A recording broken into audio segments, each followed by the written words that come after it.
હાલો મિત્રો, જો હમણાં હે ને પેલા જો કેવું હવામાન થઈ ગયું છે ને. તમને એક બે વિડીયો નાના નાના મૂકો એટલે ખબર પડે, બરોબર. એટલે ભાજપની કેવી કારીગરી, બરોબર. ભાજપ વાળા એને ગમીને હલવાડો હોય ને એટલે ગમે એમાં કરીને હે ને હલવાડ દે એનામાં કારીગરી એવી, બરોબર. ઓલા પપ્પુ યાદવે રામ મંદિરનું ઓલું કંઈક આપણે બધું અહીંયા ઘણું બધું હે ને રામ મંદિરમાં જ ખબર હે ને કે કેટલું કરોડનું બોસ લાગી ગયું, સોરાઈ ગયું, બરોબર ને. દાન પેટ એટલે એનો વિરોધ કરતા બધા કોંગ્રેસ વાળા ને બધા. ને પપ્પુ યાદવ હે ને રામનો ફોટો લઈને અને આવું બધું વિરોધ કરતા હતા ને ભગવા એટલે આપણે સાધુનો વેશ પહેરીને, બરોબર ને. આવું બધું હતું, બરોબર. તમને વિડીયો હમણાં મૂકું ખબર પડે. પણ એને આ બધું ભાજપની કારીગરી, બરાબર. એને એવું કર્યું તો બધું આપણે સાધુ સંતને બધાને પપ્પુ યાદવના વિરોધમાં કરી નાખીએ. હિન્દુને કહેતા ભલે અને બધાને, બરાબર. એ તો એના પ્રમાણે વિરોધ કરે છે કે આવું ચંદા ચોરી થાય, બરાબર. રામ મંદિર અહીંયા આપણે એના પ્રમાણે વિરોધ કરતા હતા. અને આપણને હે ને આ ભાજપની કારીગરી ઊંધા હલવાડે, સમજી ગયા. તમે એના હારે વિરોધ કરો એટલે તમારું આ ઈવડેનું હાલે ને તમારી ભાજપની ભક્તિ હાલ્યા રહે, આવું, બરાબર. વિડીયો તમને પહેલાં મૂકું કે પપ્પુ યાદવે શું કર્યું હતું, બરાબર ને. પછી આપણે બીજી વાત કરી, પહેલાં તમે જોવો થોડો.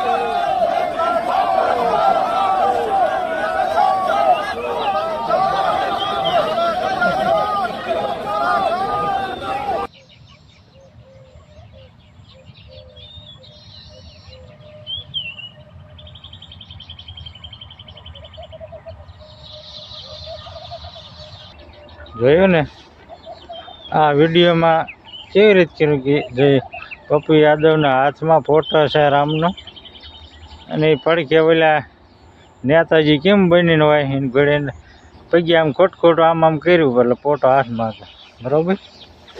આ બધું આ પ્રમાણે વિરોધ થાય આપણે સાધુ સંત પર કે ભગવા અમારા ઓલાનું અપમાન થયું આમ, બરાબર ને. એટલે આપણે હિન્દુનું અપમાન થયું. પણ હમણાં તમને બીજો વિડીયો મેકું આપણે સાધુનો તે જે ટીવીને ઇન્ટરવ્યૂ લીધું છે ને એને કીધું હે, સાધુને પૂછ્યું, બરાબર કે આ હે ને જે હનુમાનજીને જ્યારે ભાજપની સભામાં રેલીમાં નચાવવામાં આવ્યા હાથમાં ભાજપનો ઝંડો લઈને, ત્યારે જાણે કોઈ ભાજપવાળાએ હુંકારો કર્યો નહીં. પબ્લિક કરે ત્યારે તો એનું બધાએ થઈને શાંત પાડી દીધું ને નિરાયથી. કોઈએ ભાજપ આમાં એટલો વિરોધ કર્યો. હાલો, ભગવાન એ નહોતા, હનુમાનજી ભગવાન નથી. હાલો, આપણે હનુમાનજી રામજી હારે જ હનુમાનજી કે છે કે નથી, બરાબર. બધું મેન પાત્ર ગયો તો હનુમાનજી હારે રામજીનું મેન પાત્ર કહેવાય કે ન કહેવાય. તો હનુમાનજીને ભાજપનો ઝંડો લઈને રંબાડ્યા, બરાબર. ભાજપમાં એના પરિણામ મળ્યું ને હમણાં, બરાબર. આ બે દીમાં એ જે હનુમાનજીને રંબાડ્યા હતા ને એ નેતા હાર્યો હોત. એટલે હે ને આ તમારું બધા ભાજપ ખોટું કરો ને એનું આવી રહ્યું, બરાબર ને? આમ ના હોય. પહેલાં તમને જરાક એ વિડીયો સાઈડમાં મૂકું, બરાબર ને? એટલે તમે પહેલાં જોવો સાઈડમાં, એટલે તમને ખબર પડે કે હનુમાનજીને રંબાડ્યા તો હું હાલો સાઈડમાં મૂકું, બરાબર? પણ એમ પહેલાં જુઓ એ છે ને એ કેવી રીતે ઝંડો લઈને રમે. હાલો હનુમાનજી રમે એ મને કહો હાલો. અને જાવ આપણને હે ને બધા હિન્દુને કહો કે જે કહો સાધુ સંત બધા આવી ગયા. ભાજપ વાળાની કારીગરી એવી, તમે ઊંધા ભરાવો એટલે રાજકારણ એનું હાલ્યા રાખે, એ જીત્યા રાખે. તમે હે ને બીજી પાર્ટીને મત ન દો ને ભાજપને મત દીધા રાખે. આવું એની પાસે કારીગરી, બરાબર ને? આ જ્યારે નચાવતા ત્યારે એમાં કેટલો વિરોધ થવો જોઈએ. એ નેતા ત્યારે હે ને એની માથે ધરીને કેસ લાગવો જોઈએ, બરાબર?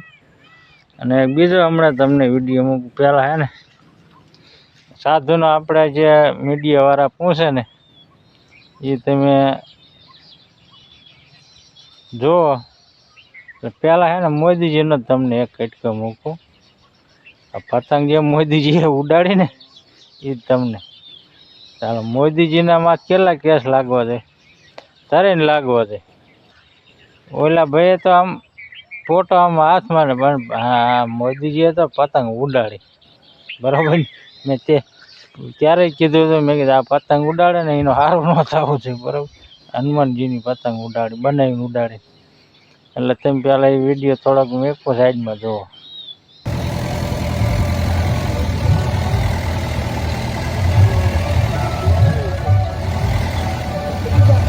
છે ને એટલે આવું બધું છે.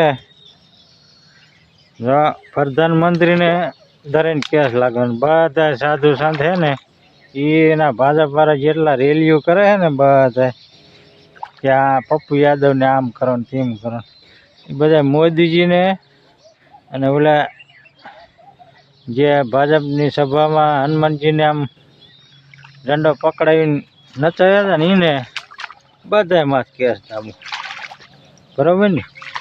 તો આ તમને હજી ખબર પડે ને કે તમે નકરો એક પક્ષ તો ખેંચતા નથી, સાચા માણસો તો એટલી ખબર પડે ને કે મોદીજી ઉપર દાબો, બરાબર ને? તો મોદીજી ઉપર કાંઈ નહીં, બરાબર? તો હે ને સાધુ સંતો હોતે ફરી જાય, એ જે ફરે એવો બધા તો ન ફરે, બરાબર? આ વિડીયો તમને જરાક મૂકો એટલે ખબર પડે એમાં સાધુ આપણે શું કે જે મીડિયાવાળા પૂછે ને સવાલનો જવાબ તમે જોવો પહેલાં. प्रधानमंत्री नरेंद्र मोदी ने हनुमान जी के स्वरूप की पतंग उड़ाई थी, तब सनातन का अपमान नहीं हुआ था क्या? देखिए ये आज उस विषय पे नहीं आए तो तब घेराव करने क्यों नहीं गए? तो सवाल उठ रहे क्यों? हमने तो उस समय वो कोई विषय नहीं था, तो सवाल उठ रहे। હાલો આપણે ના કે બાપુને જ ખબર હોય ને કે પતંગ ઉડાડી, હાલો વિરોધ કરતા ને આપણે વિરોધ કરી તો બધાને વિરોધ કરતા હોય ને ખબર તો હોવી જોઈએ કે ભાઈ અમે આ હાથથી વિરોધ કરી છે, ક્યાં હાથથી કરી. હવે ત્યારે તરત એ બાપુએ કીધું કે ત્યારે એવું કાંઈ નહોતું. પણ એવું ક્યાંથી હોય? હાલો તમે એક નક્કી જ કરો કે મોદીજી પતંગ ઉડાડી ને પ્રધાનમંત્રી છે તો એને આમ કોણ વિરોધ કરે? એને આમ અપક્ષમાં પાર્ટી હોય એ જ વિરોધ કરે, બરાબર? એના પક્ષમાં હોય તો કરે નહીં. એટલે હે ને જાજો ભાગ હે ને એના પક્ષના ભાજપ પક્ષના હોય ને એ જ અત્યારે વિરોધ કરતા હોય, બરાબર? એટલે ભક્તિ હાલ્યા રાખે, બીજાને ભલે બાજે ને ઈવડે એનું રાજ હાલ્યા રાખે. એટલે આપણે બધાને સમજવાનું, આ પાર્ટીથી ચેતતું જ રહેવાનું જેમ બને નહીં. તમને ગમે આઈડિયા ઘડીને તમને એવા ઘૂંસાવ છે ને કે ના જાઓ ઓલે આમ કર્યું હતું, આપણે ભગવાનનું આમ કર્યું હતું, ઓલે આમ કર્યું. પણ એ કરે ને એ નહીં પાછા આડું દે, એ તો ઉપરથી કાઢી મૂકશે. કેમ હનુમાનજીનું કેમ કાઢી મૂક્યું? પતંગ ઉડાડી, બરાબર? મોદીજી ઉપર એને કેટલું લાગવો છે ને, બરાબર ને?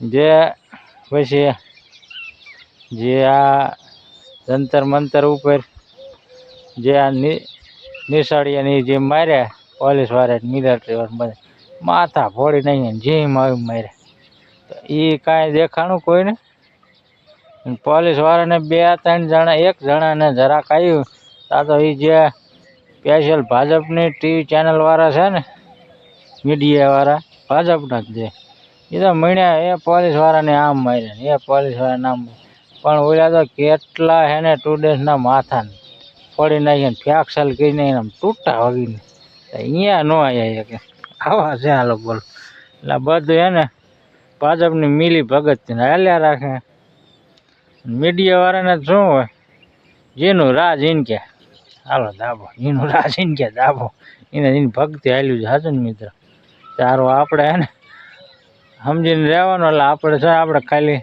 આ બધા વિડીયો જ મૂક્યા મેં બધા પહોંચીને જોઈને કે આ બધું ભાજપવાળા કેવી કારીગરી વાપરે છે બધા બરાબર આ બધા એને ફસાવવામાં કેવા કારીગર છે બરાબર ને તમે જોવો ને જોયું ને એટલે તમને ખબર પડી જશે તે સારું હાલો